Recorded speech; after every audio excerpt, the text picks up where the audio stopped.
Nah, saudara yang dikasih oleh Tuhan, saya memang berlatar belakang Muslim fundamental, dan ayah saya memang tokoh masyarakat di satu daerah, namanya Haji Usman, dan beliau adalah sangat radikal dalam menjalankan agamanya. Saking radikalnya, saudara, beliau berangkat haji sebelum zaman kemerdekaan. Tahun 42, 43, beliau berangkat haji untuk memenuhi rukun Islam yang kelima adalah naik haji ke Baitullah. Jarang sekali orang naik haji pada zaman itu. Kenapa? Karena zaman itu adalah zaman yang susah. Yang pertama, tidak ada uang untuk berangkat. Yang kedua, terus zaman peperangan. Itu zaman-zaman yang sangat sukar dan sulit, dan hanya beberapa gelintir orang yang bisa naik haji pada zaman-zaman itu. Dan ayah saya naik haji pada waktu itu dan pulang dari sana, dan dia tergabung dengan veteran perang. Masuk dalam veteran perang, memperjuangkan kemerdekaan Indonesia, dan ayah saya adalah dikasih tanda jasa oleh pemerintah, oleh Mayor Jenderal Supriyadi, dan juga yang kedua Akbar Tanjung, tokoh masyarakat di daerah. Pulang dari sana, dan tahun 65 itu beliau menjabat kepala desa. Dan itu tahun-tahun yang sangat rawan. Kami satu rumah itu juga ketakutan karena masa itu ayah saya mengamankan satu wilayah itu. Dan pada zaman partai politik itu banyak, penggabungan partai politik, lalu bersama dengan Haji Naro, dia pemimpin nasional Partai Persatuan Pembangunan, dan ayah saya di kabupaten adalah pemimpin Partai Persatuan Pembangunan. Duduk juga di DPRD, nah, terus hidup, terus lanjut usia 107 tahun, meninggal 3 tahun yang lalu, meninggal. Dikebumikan dengan cara militer, dipimpin oleh Wakil Komandan Kodim. Rekaman pemakaman ayahanda saya masih saya simpan sampai dengan saat ini. Saudara dikasih Tuhan, saya tidak pernah bermimpi dan tidak pernah punya cita-cita dan keinginan untuk menjadi orang Kristen, apalagi hamba Tuhan. Tidak ada sama sekali, karena jalur saya di atas, ayah saya, kakek nenek saya, leluhur saya tidak ada yang Kristen. Kalau ada yang Kristen di kampung itu mungkin sudah tidak hidup, karena memang daerahnya daerah yang sangat keras dengan didikan agama Islam. Tetapi perjalanan hidup Tuhan merubah. Dulu waktu saya SMP atau ST dulu, sekolah teknik menengah, bukan STM, ST, saya sering ke daerah pelabuhan di kabupaten saya itu ada pelabuhan. Nah, lalu sebelah kiri jalan itu ada gereja, namanya gereja Pantai Costa. Saya pikir karena dekat pantai lalu dinamakan dengan Pantai Costa. Pulang dari pelabuhan, kadang-kadang saya tulis di pagar bambu daripada gereja itu Al-Kafirun. Saya tulis dengan Al-Kafirun, jadi orang-orang kafir. Saya iseng aja, saya tulis, saya bawa kapur, saya bawa, saya tulis Al-Kafirun, adalah orang-orang kafir. Rupa-rupanya yang penulis Al-Kafirun di gereja pada waktu itu sekarang jadi pendeta, saudara. Memang makanya jangan jahat sama gereja, karena Tuhan bisa merubah, saudara. Jadi orang jahat menjadi orang yang percaya kepada Tuhan Yesus Kristus. Nah, terus saya lanjut ke sekolah ST, terus masuk STM, terus perguruan tinggi, dan terus saya datang ke Jakarta. Di Jakarta lah yang merubah keyakinan dan agama saya. Pada waktu saya pulang kantor, kira-kira tahun 81 atau 81-an, itu saya duduk di atas bis di kota Jakarta. Pulang dari kantor. Memang udah lama, saya udah tinggalkan Islam dan Al-Quran dan sholat sudah 35 tahun. Saya memang bukan ustadz, saya bukan guru ngaji, saya bukan kiai, saya adalah orang Muslim biasa yang melakukan perintah Allah. Di Jakarta saya pulang dari kendaraan itu saya duduk, saya di samping itu di kursi kendaraan, lalu duduklah juga seseorang yang belakangan dari saya. Dia bawa dua tenteng, sudah dua tenteng kiri dan kanan. Pada waktu itu ada kertas minyak yang berwarna kuning. Dua ikat dia bawa. Saya pikir dia bawa agenda gitu. Saya pikir itu agenda. Kalau agenda memang saya kepingin minta satu. Lalu saya bilang sama bapak itu, Bapak bawa agenda kok banyak sekali, saya bilang. Oh, dia bilang kepada saya, ini bukan agenda deh, ini kitab sucinya orang Kristen, kata dia. Bu, ya, saya bertanya lagi ke beliau, apakah Bapak orang Kristen? Oh, saya bukan orang Kristen, katanya. Loh, akhirnya saya jadi bertanya lebih dalam. Bapak bukan orang Kristen, tapi Bapak bawa-bawa kitab orang Kristen. Haram. Saya bilang gitu sama Bapak itu. Oh, bukan begitu deh, kata dia. Ini saya memang bukan orang Kristen. Tapi saya adalah pendetanya orang Kristen, kata dia. Oh, saya kaget, jadi kaget dengar kalimat itu. Akhirnya saya bertanya lagi, apa bedanya Kristen dengan pendeta? Sebab bagi saya imam dan makmum itu kan sama saja. Islam, sholat 5 waktu, menghadap ke kiblat kan sama saja. Apa bedanya Kristen dengan pendeta? Lalu dia sedikit menjelaskan kepada saya perbedaannya. Perbedaannya kata dia, pendeta itu sudah 90% melakukan firman Tuhan, sementara orang Kristen baru 25% melakukan firman Tuhan. Ini bukan kata saya, tapi kata pendeta itu. Tapi sesudah saya jadi pendeta ada benarnya juga gitu, saudara. Bukan berarti, ingat catatan saya, bukan berarti kami pendeta sudah melakukan firman Tuhan 90 bahkan 100%. Kalau ada pendeta atau orang Kristen yang mengaku bahwa dia sudah melakukan firman Tuhan 100%, dia sudah tidak ada di bumi. Kenapa? Karena dia orang sempurna. Orang sempurna nggak hidup di sini. Sudah diangkat sama Tuhan. Kita, pendeta, orang Kristen, atau siapapun, nggak ada yang sempurna. Kita ini disempurnakan sehari demi sehari, disempurnakan oleh Tuhan Yesus Kristus. Jadi tidak ada orang sempurna. Jadi kalau saudara lihat pendeta jatuh dalam dosa, kalau saudara lihat orang Kristen jatuh dalam dosa, kalau dia lihat orang-orang yang percaya jatuh dalam dosa, jangan dijauhi, jangan dibuang, jangan ditinggalkan, jangan dilupakan. Tarik mereka kepada Tuhan, karena saudara yang ditunjuk oleh Tuhan untuk menjadi garam bagi mereka, untuk menjadi terang bagi mereka, untuk menjadi berkat bagi mereka. Jangan suka membenarkan diri. Selamatkan orang-orang yang jatuh, angkat mereka. Yakinkan diri mereka bahwa orang jatuh itu tetap berdiri tegak di sisi saudara. Dan kalau itu misinya, maka tidak ada seorang pun yang murtad, tidak ada seorang pun yang jatuh dalam dosa, tidak ada seorang pun yang terhilang. Yakinkan orang-orang bahwa mereka tetap berdiri tegak di sisi saudara. Oke. Akhirnya dia berikan kepada saya satu kitab. Akhirnya dia bilang, ini buat kamu. Di rumah baca sekali waktu kamu membutuhkan ini. Akhirnya saya pulang, saya terima, saya pulang. Saya pulang, saya taruh di kamar saya itu Alkitab. 2 minggu sesudah itu saya penasaran ingin membacanya. Apa isi kitab ini? Sesudah sholat Isya, saya membuka Alkitab, taruh Alkitab, ada Al-Quran, ada hadis Nabi saya, dan ada Alkitab atau Bible. Al-Quran saya sudah hafal, tetapi ingat saudara, saya sudah melupakan hafal ayat-ayat Al-Quran. Dulu sih saya memang jago hafal ayat-ayat Al-Quran, sekarang sih sudah lupa karena sudah 35 tahun. Tetapi masih ada beberapa ayat-ayat Al-Quran yang saya masih hafal secara jelas dan sempurna. Contoh surat Al-Fatihah, A'udzubillahi minasyaitonirrajim, Bismillahirrahmanirrahim, Alhamdulillahirabbil alamin, Arrahmanirrahim, Maliki yaumiddin, Iyyaka na'budu wa iyyaka nasta'in, Ihdinas siratal mustaqim, siratal ladzina an'amta 'alaihim ghairil maghdubi alaihim waladdallin.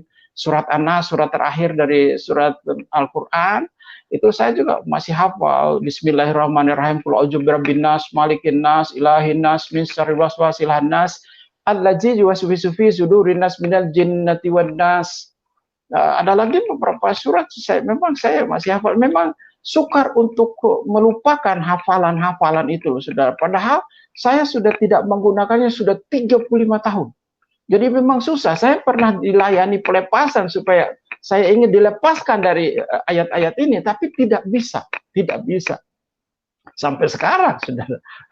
Tapi saya tidak lagi melakukannya. Saya mengucapkannya doa Bapa kami setiap hari dalam hidup saya. Akhirnya saya buka ini, saya buka apa isinya Bible ini. Saya buka dengan kalimat Bismillahirrahmanirrahim. Saya membuka Bible dengan kalimat Bismillah. Lalu saya melihat satu kalimat besar di dalam lembaran di depan, ada tulisan besar, Kejadian. Saya baca Kejadian itu huruf perikopnya Kejadian. Saya kaget, saudara. Kenapa saya kaget? Saya pikir dalam hati saya, ini kejadian apa ya? Kok ada kejadian? Mestinya kan kitab suci itu penulisnya ada, siapa, tahun berapa, di mana diturunkan, dan segala macam. Kan itu mesti ada. Tetapi ini kok Kejadian? Karena judul itu aneh bagi saya. Akhirnya saya baca itu isinya Kejadian itu. Sesudah saya membaca Kejadian itu, begitu terbelalaknya saya dan menemukan sesuatu yang belum pernah saya ketemukan di dalam kitab saya, Al-Quran. Belum pernah. Apa yang belum pernah saya ketemukan adalah Alkitab ini menceritakan bahwa Tuhan menciptakan hari pertama, apa hari kedua, apa hari ketiga, apa hari keempat, apa hari kelima, apa. Itu diceritakan secara jelas. Al-Quran tidak menjelaskan bahwa Allah menciptakan hari pertama apa, hari kedua apa, hari ketiga apa, tetapi Al-Quran hanya menjelaskan bahwa Allah menciptakan manusia pada 6 masa. Jadi tidak ada penjelasan yang rinci di dalam Al-Quran. Jadi dalam Bible ini saya menemukan penjelasan yang rinci. Saya pikir kalau gitu kitab ini bagus. Kenapa bagus? Karena memberi pengetahuan. Karena memberi pengetahuan dan bagus, memberi ilmu, akhirnya saya baca tiap malam. Baca tiap malam. Saya lupa sama ngaji saking enaknya ini baca Alkitab. Saya tidak pernah ngantuk kalau baca Alkitab. Heran orang Kristen banyak ngantuk kalau baca Alkitab. Bukan, tidak ada di sini. Adanya di sana, di India. Di sini sih orangnya melek-melek semua kalau baca Alkitab. Akhirnya saya baca, ketemu dengan yang membuat saya berpikir lagi, ini ada pengetahuan yang baru, yang kedua, sesudah alam semesta diciptakan. Yang kedua adalah penempatan manusia pertama Adam dan Hawa di dalam Bible. Di dalam Al-Quran saya bahwa Adam dan Hawa sebelum jatuh dalam dosa itu ditempatkan oleh Allah itu di sorga. Sorga itu di atas, bukan di bumi. Nah, pada waktu Adam dan Hawa jatuh dalam dosa, lalu mereka diturunkan ke bumi. Dalam surat 7 Al-Quran, itu ayat yang ke-19 sampai dengan ayat yang ke-25, dijelaskan secara rinci di situ, tempat tinggalnya Adam dan Hawa di surga, dan sesudah mereka jatuh dalam dosa, diturunkan ke bumi.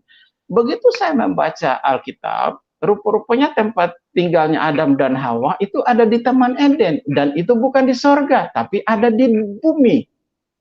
Di bumi, dikelilingi oleh 4 sungai. Ada Pison, ada Gihon, ada Efrat, ada Tigris.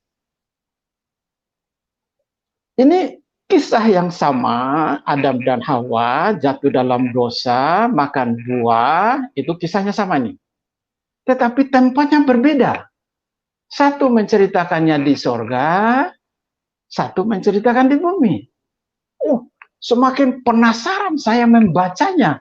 Saya pikir di antara dua kitab ini ada yang benar. Ada yang benar. Saya cari yang benar. Untuk menanyakan kasus ini, saya tidak cari kiai atau alim ulama atau guru ngaji. Sebab kalau saya tanya mereka, mereka pasti membenarkan Al-Quran. Saya juga tidak cari orang Kristen atau pendeta, karena saya tidak mengenal mereka satu. untuk menanyakan kasus ini, sebab kalau saya tanya pun mereka pasti membenarkan kitabnya masing-masing.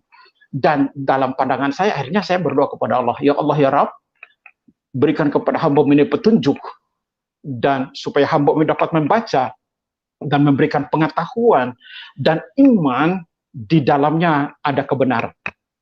Saya baca terus, ketemu dengan kisahnya Nabi Nuh. Ada 40 hari 40 malam datangnya banjir dan manusia mati, sama kisahnya. Lalu meningkat ke kisahnya Abraham.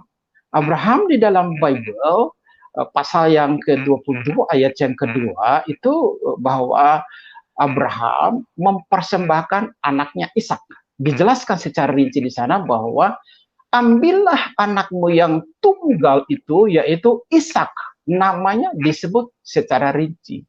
Saya berpikir lagi, saudara. Saya berpikir lagi, loh, kok jadi Ishak yang dikorbankan? Bukankah itu adalah Ismail?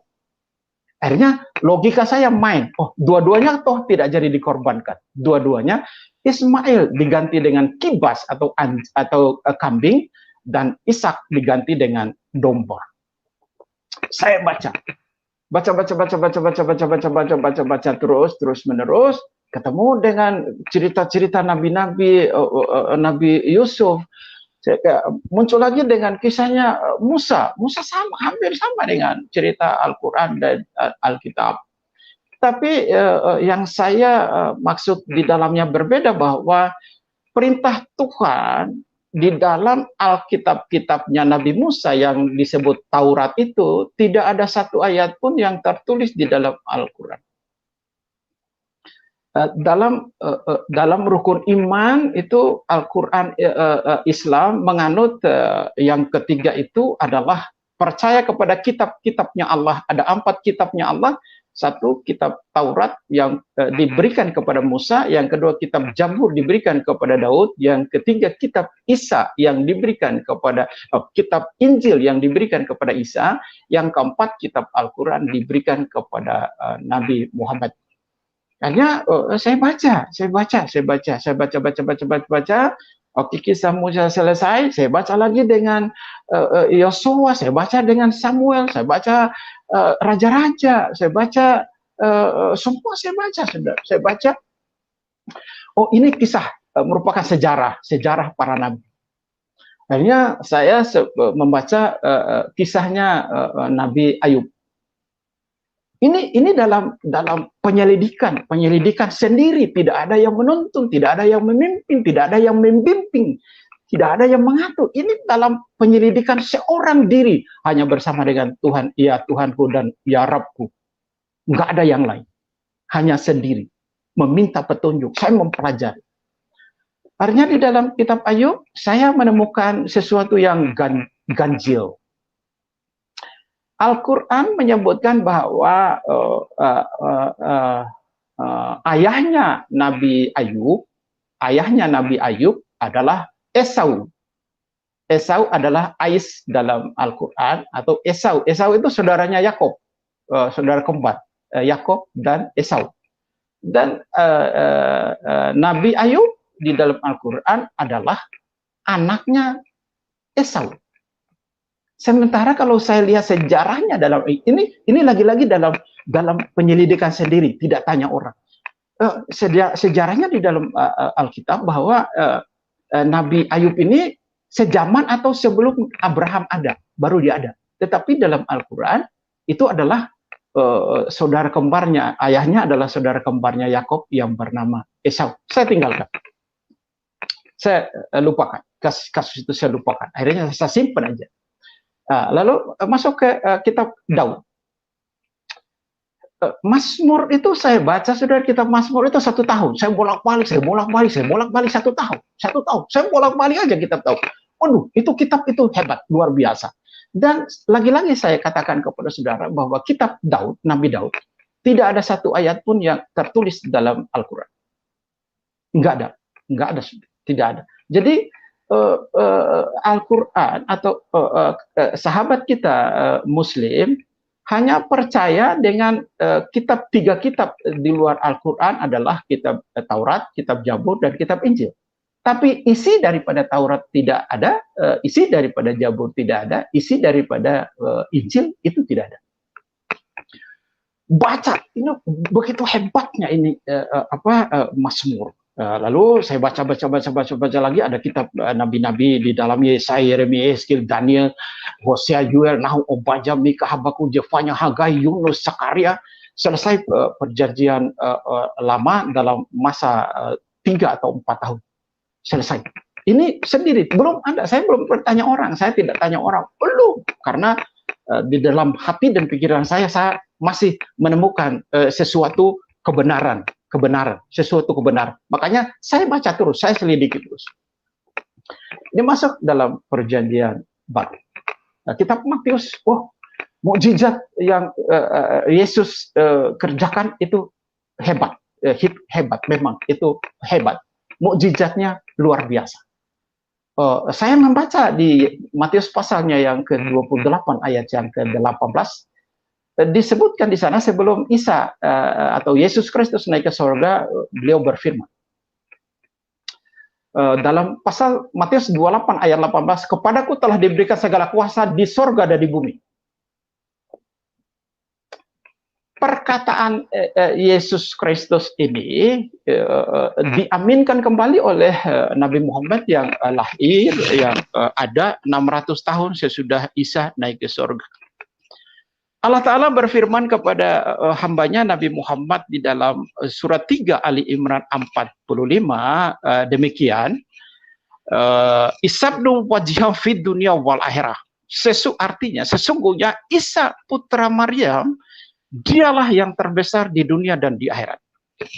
Nyambung antara perkataan Allah lewat Rasulnya Nabi Muhammad di dalam Ali Imran 3 ayat yang ke-45 dengan Matius pasal yang ke-28 ayat 18 menuju kepada satu orang, yaitu Isa Al-Masih atau Yesus Kristus. Saya mendapatkan titik poin. Oh, berarti ini satu nama. Oke, lanjut. Saya baca kitab Markus.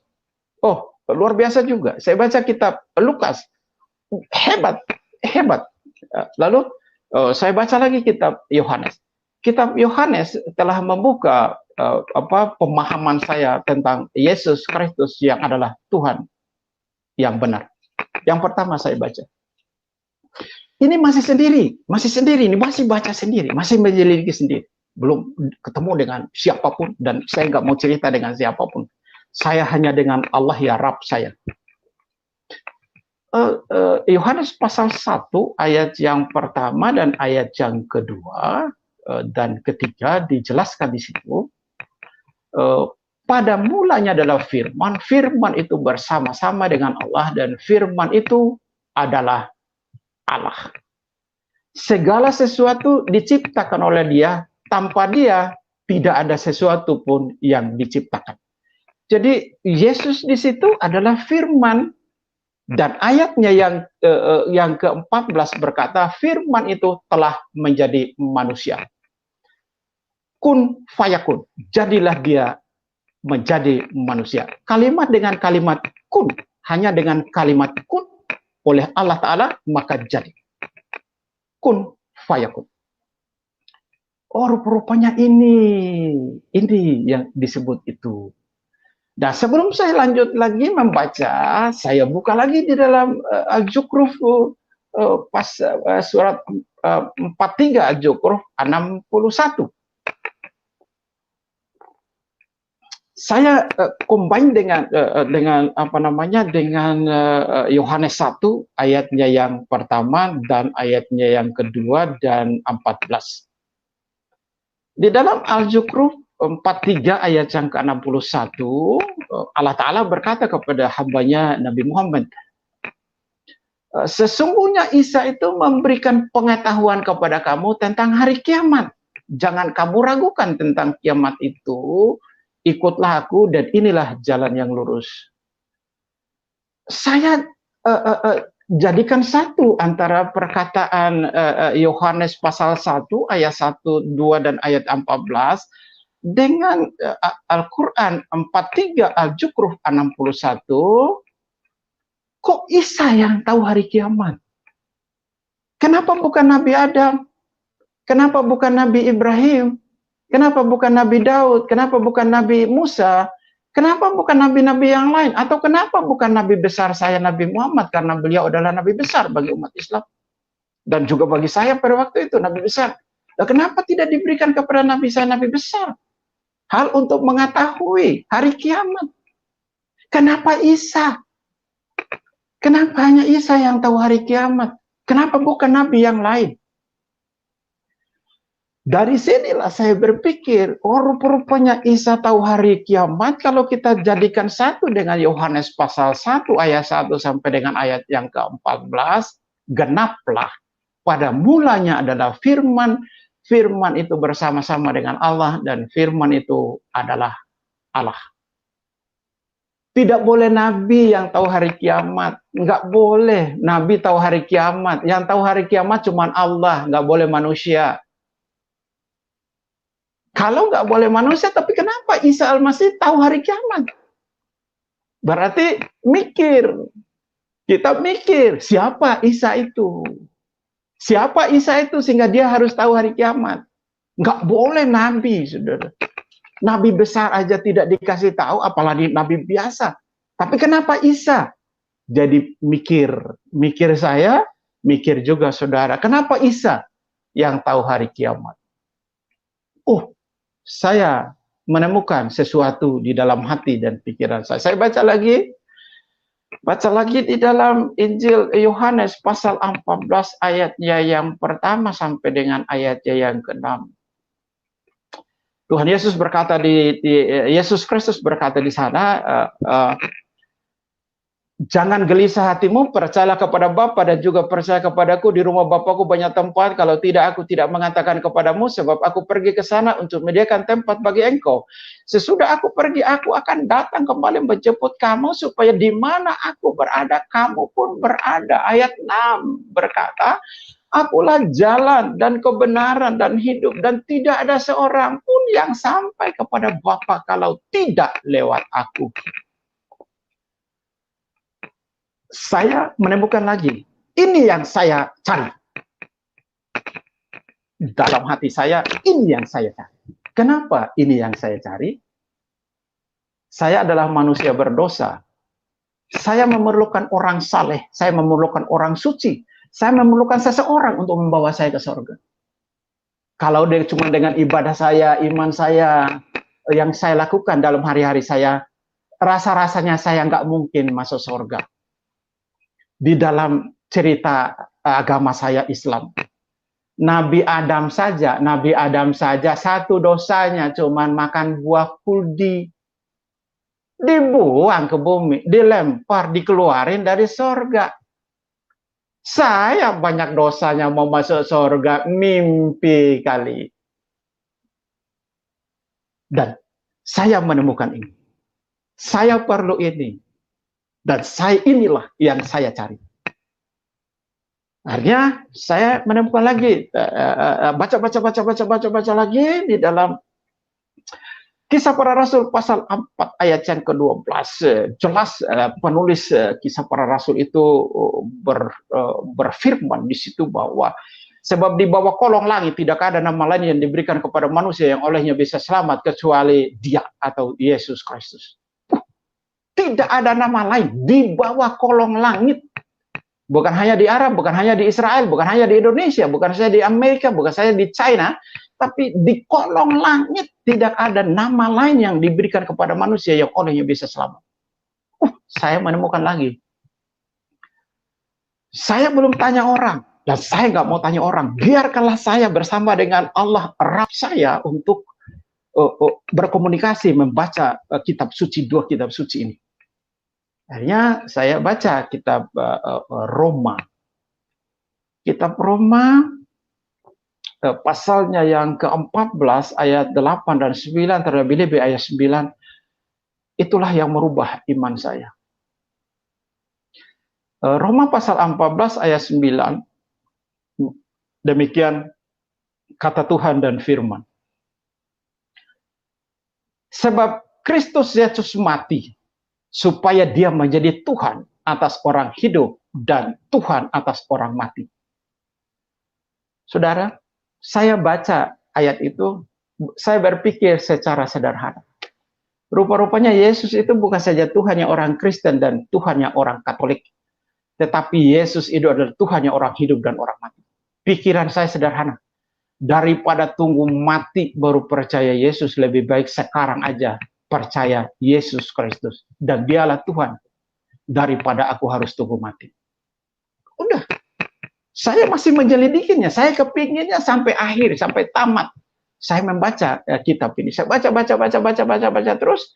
Jangan-jangan ini Tuhan ini bukan, Yesus ini bukan Tuhan yang awal dan yang akhir, dan bukan Tuhan yang maha kuasa, karena ada banyak kalimat kata Tuhan. Akhirnya saya baca terus, menemukan sesuatu yang merubah iman saya dan hidup saya. Wahyu pasal 1 ayat yang ke-8. Yesus berfirman,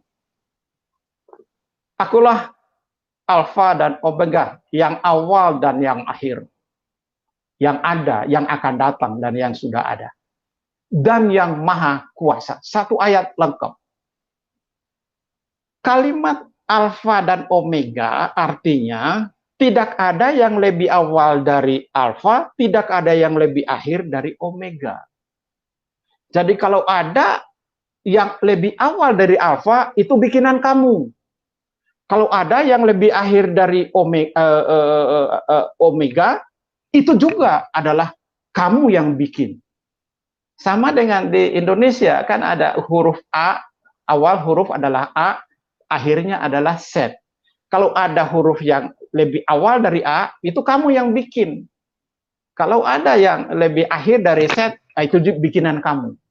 Nah, itulah salah satu contoh. Jadi dikasih ayat di bawahnya, masih ayat yang sama, ayat 8, bahwa Dia maha kuasa. Saya mengambil keputusan untuk menyerahkan diri kepada Tuhan, dan dengan doa sendiri, masih belum ada orang yang menemani. Saya bilang kepada Tuhan, Tuhan Yesus Kristus yang tertulis dalam Bible ini dan dalam Wahyu pasal 1 ayat yang ke-8 ini, malam ini juga, hari ini juga, waktu ini juga, aku menjadikan Engkau Tuhanku, Juru Selamatku, penebus dosaku. Udah, baru saya cari pendeta, minta baptis. Dibaptis, ketemu dengan salah seorang pendeta orang Padang, namanya Pak Akmasani, udah meninggal almarhum. Dan saya dibaptis, saya lahir baru. 3 tahun sesudah itu saya nikah dengan seseorang. Nah, istri saya 1 sampai dengan saat ini, anak saya 1. Saya punya kakak ipar orang Batak, marga Simorangkir. Beliau adalah pejabat tinggi negara di pemerintahan yang SBY dan juga pemerintahnya sekarang. Simorangkir, kakak ipar saya. Itu kesaksian saya pindah agama jadi Muslim ke Kristen.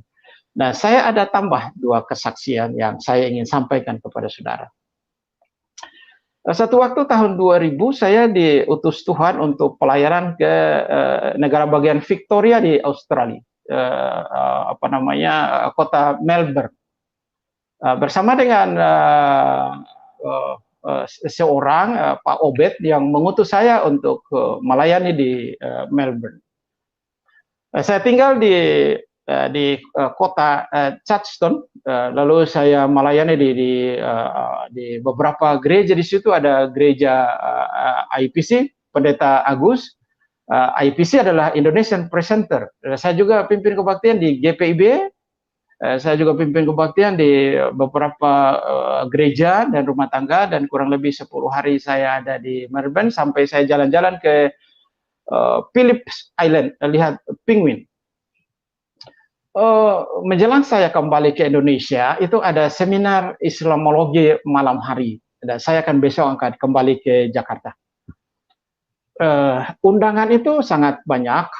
Saudara, saya tinggal di keluarga namanya Pak Barnabas Ong. Pak Barnabas Ong adalah ketua masyarakat Indonesia di kota Melbourne pada zaman itu.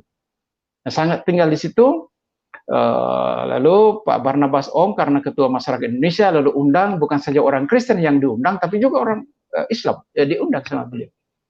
Nah, datang datanglah seseorang namanya Pak Senwaji, ini Muslim, belum pernah ke gereja, belum pernah ikut kebaktian, tidak tahu agama Kristen, dia Muslim.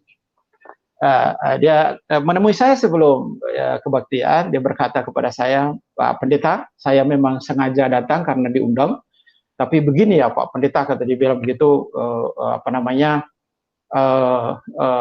agama sama saja. Toh semua manusia nanti akan dicuci di neraka dan sesudah itu semua manusia akan masuk surga.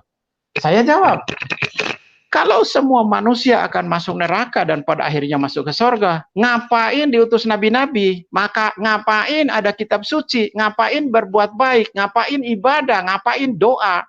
Kalau semua manusia pada akhirnya akan ke surga semua. Enggak ada cerita itu, saya bilang. Sekali masuk neraka kekal untuk selama-lamanya, dan sekali masuk surga kekal buat selama-lamanya. Enggak boleh keluar masuk. Emang itu garasi mobil keluar masuk? Saya bilang sama dia, akhirnya udah, ya udah Pak Pendeta sampaikan aja. Akhirnya saya bawa Al-Quran, juga bawa Bible tentu, dan saya sampaikan makalah.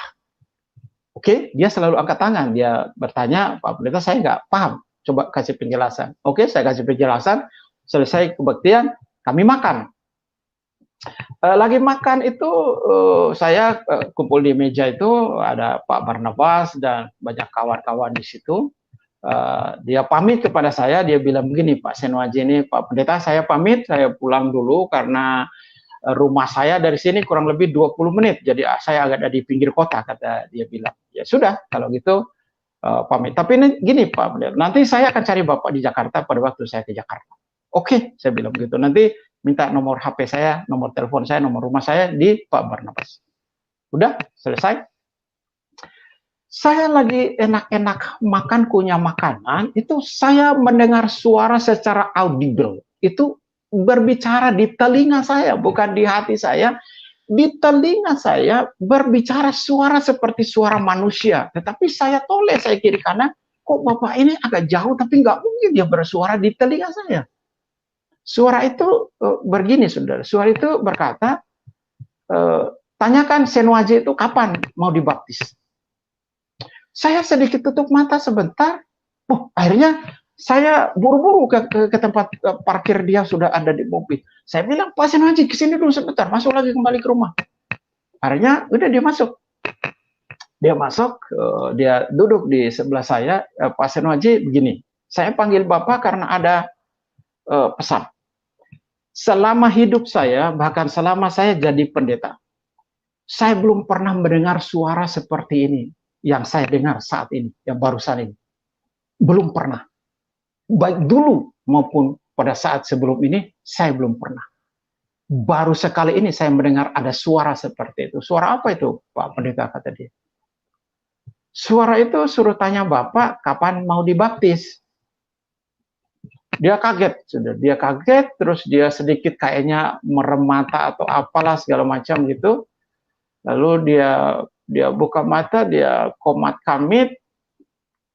Akhirnya dia bicara kepada saya. Kalau memang itu suara yang Pak Pendeta dengar di telinga, suara Tuhan, saya akan melaksanakannya karena itu adalah suara Tuhan. Kalau begitu begini, saya serahkan diri saya kepada Tuhan karena saya sudah banyak mendapatkan penjelasan tadi dari Bapak Pendeta. Saya malam ini juga serahkan diri saya kepada Tuhan dan saya percaya Yesus Kristus adalah Tuhan dan Juru Selamat. Jadi kapan Anda mau dibaptis? Terserah Pak Pendeta. Malam ini saya siap untuk dibaptis. Nanti saya pulang ke Indonesia, saya cari Bapak juga, saya siap untuk dibaptis. Saya tanya Pak Barnabas, Om, di situ ada ketua masyarakat Indonesia itu juga seorang pendeta. Pak Barnabas, ini gimana? Dia baptis di sini besok, lusa, atau minggu depan, atau bulan depan, atau dia kembali ke Indonesia, cari saya di sana. Pak Barnabas bilang sama saya, jangan baptis besok, jangan dia tunggu ke Indonesia.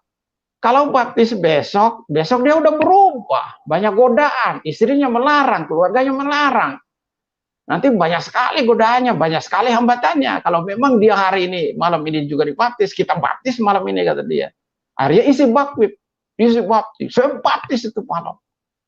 Luar biasa. Itu mungkin dalam sejarah hidup saya tidak akan pernah lupa sampai saya mati. Bahwa saya mendengar suara Tuhan, dan orang yang saya layani pertama kali dia ibadah, dan hari ini juga dia menyerahkan diri kepada Tuhan, malam itu juga dia dibaptis. Saya punya keponakan, kalau saudara ada Facebook, itu ada Biong di Facebook, itu ponakan saya tinggal di sana, saya memantau iman dari Senoaji itu lewat ponakan saya selalu bertanya, gimana dengan Senoaji? Oh, setia sama Tuhan, kata satu keluarga, hebat, luar biasa. Dan hari ini saya mau katakan kepada saudara, kalau saudara mendengarkan suara Tuhan malam hari ini, baik lewat pendeta, lewat renungan, lewat khotbah, lewat live, lewat channel, lewat firman, lewat video, lewat kaset, jangan keraskan hatimu. Karena kita tidak tahu besok terjadi apa. Kalau kita masih hidup, puji Tuhan. Kalau kita tidak ada lagi, bekal apa untuk ke sana? Percaya Yesus Kristus Tuhan di Juru Selamat. Itu kisah pelayanan. Sekarang masih ada waktu sedikit. Saya menceritakan tentang perbuatan Tuhan atas diri saya sendiri, atas diri saya. Saudara, saya adalah hamba Tuhan yang dikenal oleh orang, yang nggak dikenal semua sih, saya tidak dikenal orang, hanya ada beberapa gelintir orang yang tahu saya bahwa saya adalah hamba Tuhan yang suka mengusir setan dan suka menyembuhkan penyakit gitu. Saya memang punya karunia itu. Mudah-mudahan saya tetap ada di dalam karunia itu. Satu waktu saya kena sakit dan penyakit yang agak lumayan parah.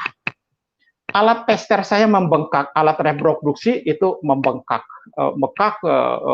Itu 2 kali mungkin lebih besar dan saya tidak bisa pakai celana dalam. Saya mau maaf bahasa saya yang menyangkut hal-hal di bagian dalam. Saya nggak bisa pakai celana dalam. Lalu akhirnya pada hari Jumat itu saya dilarikan ke rumah sakit oleh istri saya dan diperiksa oleh dokter dan difoto. Di dalamnya itu ada daging, di antara 2 telur kiri dan kanan ada daging tumbuh seujung kelingking. Jadi kelihatan warna putih, ada daging dan itu membengkak. Dokter berkata kepada saya, Pak Burhanuddin, besok hari Sabtu, Bapak dioperasi. Saya bilang, jangan operasi saya hari Sabtu. Operasi saya hari Senin. Loh, emang kenapa? Hari Minggu sore saya pimpin kebaktian, Pak. Oh, pimpin kebaktian. Bapak ini Burhanuddin, pimpin kebaktian. Bapak ini pendeta atau romo, kata dia. Atau ustadz. Saya jawab, masa ustadz pimpin kebaktian? Saya pendeta. Oh, dokter begitu bangganya dengan saya. Dia bilang, selama hidup baru kali ini saya dengar ada nama pendeta Burhanuddin. Kita satu Tuhan, tapi tidak satu gereja. Saya Katolik, Bapak Protestan. Saya senang sama Bapak. Dan saya tidak mau Bapak cepat mati, kata dia. Emang kenapa, Pak? Kok saya bisa cepat mati? Ini penyakit yang sangat rawan. Kalau Bapak berjalan, paha menjepit, ini bisa pecah di dalam. Kalau masuk ke ginjal akan rusak. Kalau masuk ke usus, mungkin seminggu Bapak mati. Nah, saya tidak izinkan Bapak untuk turun jalan. Kalau mau buang air kecil, pakai pispot aja, kata dia. Tetapi saya harus pimpin kebaktian. Itu, saudara tahu, kebaktian itu, kebaktian di gereja di daerah Senen, Keramasoka nomor 4. Itu kebaktian umum jam 5 sore dan plus kebaktian orang-orang sakit. Pak dokter bilang sama saya, kalau begitu hari Minggu pagi habis pulang gereja saya datang ke Bapak, cek kesehatan Bapak, kalau tidak izinkan saya untuk datang pimpin kebaktian, jangan coba-coba, kata dia, wakilkan aja kepada orang lain. Akhirnya hari Minggu dia datang, cek saya, dia bilang, saya tidak izinkan Bapak untuk pimpin kebaktian, wakilkan aja. Saya bilang, tidak boleh, saya sudah didoakan untuk pimpin kebaktian. Akhirnya dia keluar, saya tanda tangan surat pernyataan, saya kontak pendeta yang koordinator pelayanan di gereja sana, Pak Pendeta tolong jemput saya di rumah sakit, saya sakit. Oh iya, Bapak pimpin kebaktian. Saudara, saya pergi pimpin kebaktian itu masih ada jarum infus nempel di lengan saya. Saya nggak bisa pakai celana dalam. Saya naik jalan udah ngangkang. Mereka nyanyi kira-kira 45 menit. Saya khotbah juga kira-kira 45 menit. Setelah saya khotbah, saya bilang sama Tuhan, Tuhan biar hambamu ini mendoakan mereka aja dari mimbar. Tapi hati kecil saya tidak. Saya harus mendoakan mereka. Saya turun dari mimbar, doakan satu-satu. Saya mendoakan satu-satu. Selesai kira-kira jam 10, jam 11 malam. Itu kebaktian jam 5. Saya mendoakan semua, satu-satu. Saya diantar pulang, sampai di rumah sakit jam setengah 12 malam, saya cuci muka, saya jam 12 setengah malam, saya berdoa kepada Tuhan demikian. Tuhan Yesus, aku adalah hambamu. Kalau boleh, dan berkenan kepada engkau, nyatakanlah dirimu lewat hambamu ini, dan sembuhkanlah hambamu dengan sakit hambamu dengan caramu. Tidak dengan operasi, tapi dengan caramu. Dalam namamu, amin. Selesai, saya tidur. Dan di dekat rumah sakit ada masjid. Jam 4 mereka sudah ada pengaji, jam setengah 5 ada ajan, Allahu Akbar, Allahu Akbar, mereka ajan, saya bangun. Nah, pada waktu saya bangun, saya pegang, saya punya alat tester. Kempes. Tadi kemarin tuh membengkak, sekarang kempes. Saya pencet, nggak sakit. Kalau kemarin, jangan dipencet, dipegang aja, itu sakit. Saya buka, saya punya sarung. Oh, puji Tuhan, hilang. Saya bangunin istri saya, Mam, hilang, saya bilang gitu. Istri saya kaget, apa yang hilang, Po? Istri saya pikir ada barang yang hilang, bukan barang. Ini penyakit hilang. Masa, kata istri saya. Akhirnya dia bangun, dia buka sarung saya, iya puji Tuhan, kata dia. Lalu dokter datang jam 8, rencana operasi saya. Dokter bilang, Pak Pendeta siap untuk dioperasi? Saya jawab, sebelum Bapak dorong ke meja operasi, periksa kembali kesehatan saya. Ada yang aneh, saya bilang. Oh, apa itu yang aneh, kata dok. Dia buka sarung saya, barang itu kemana, Pak Pendeta, kata dia. Dokter sebutkan dengan kata barang.